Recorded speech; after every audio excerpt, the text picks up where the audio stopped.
રિક્ષા ચલાવીને પરિવારના 5 સભ્યોનું ગુજરાન ચલાવનારા પિતાના પુત્રએ A1 ગ્રેડ મેળવીને કહ્યું, હવે હું CA બનીને પિતાએ જે મહેનત કરી છે તેમનો ભાર હળવો કરવા પ્રયાસ કરીશ।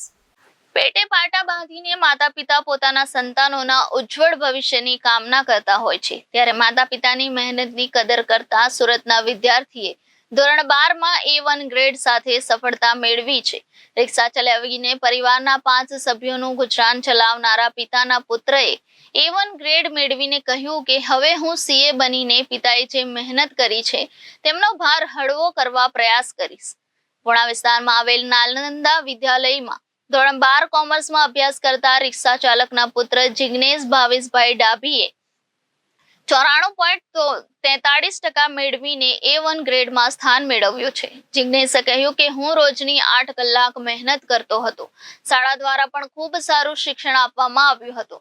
ભાવેશભાઈના બીજા 2 પુત્ર પણ અભ્યાસ કરે છે। જિગ્નેશભાઈએ કહ્યું કે હવે આગળ CA નો અભ્યાસ કરવો છે। મારા માતા પિતાએ મારા માટે ખૂબ મહેનત કરી છે। CA બનીને હું એમનો બોજ હળવો કરીશ। પિતા ભાવેશભાઈ રિક્ષા ચલાવીને પત્ની અને 3 સંતાનોનું ભરણ પોષણ કરે છે। ડાભી જિગ્નેશ ભાવેશભાઈ। આજે શાળામાં કઈ પ્રકારનું પરિણામ આવ્યું શું કહે? મારા 94.43% અને PR 99.90 છે। શાળા તરફથી ખૂબ સપોર્ટ હતો અને પરિવાર તરફથી પણ ખૂબ સપોર્ટ હતો। આટલો સરસ રિઝલ્ટ આવ્યું, કઈ પ્રકારનું ફેમિલી બેકગ્રાઉન્ડ શું છે અને શું કરે? મારા પપ્પા રિક્ષા ચલાવે, મારા મમ્મી સાડીનું કામ કરે ને ટ્યુશન ને એવું બધું હતું મારા 12માં, એટલે મહેનત કરવાથી ટકા આવે।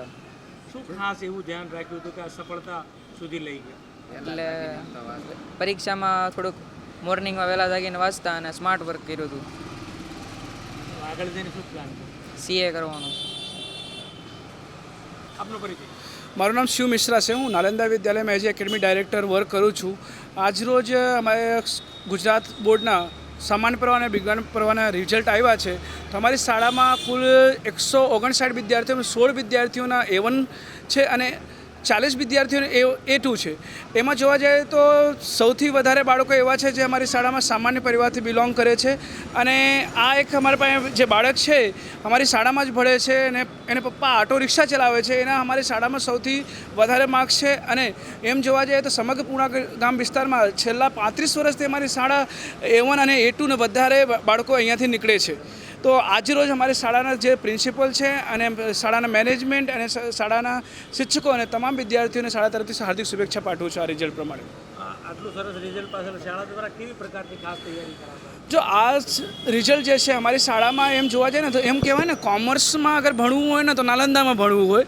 નાલંદામાં જોવા જઈએ તો કોમર્સ ઉપર અને સાયન્સ ઉપર સાથે સાથે બંને ઉપર ઘણું બધું મતલબ કે ધ્યાન આપવામાં આવે છે। સમયાંતરે એના ટેસ્ટ લેવામાં આવે છે, મોડલ ટેસ્ટનું આયોજન કરવામાં આવે છે અને ક્લાસ ટેસ્ટ લેવામાં આવે છે અને એના રિપોર્ટિંગ કરવામાં આવે છે। દર મંથલી એના વાલીઓને પણ જાણ કરવામાં આવે છે અને જે બાળકો નબળા હોય એને બાળકોને અને વાલીઓને ગોષ્ઠી કરવામાં આવે છે કે તમારા આ વિષયમાં નબળા છે અને સ્પેશિયલી શિક્ષક સાથે એના કાઉન્સેલિંગ કરવામાં આવે છે।